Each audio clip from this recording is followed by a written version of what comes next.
सूरह रहमान में अल्लाह तो इंसानी जिस्म में खून, जमीन पर 3 हिस्से पानी है और 1 हिस्सा खुश्की है।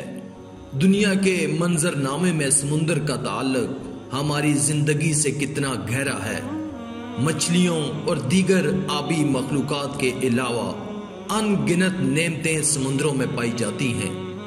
समुंदर दर्जा हरारत भी बरकरार रखते हैं। अगर ऐसा ना हो तो दिन और रात का टेम्परेचर नाकाबिले बर्दाश्त हो जाए। जंगलात और हमारी जिंदगी लाज़िम व मलजूम है। पानी ना हो तो उनके चेहरे भी मुरझा जाएंगे।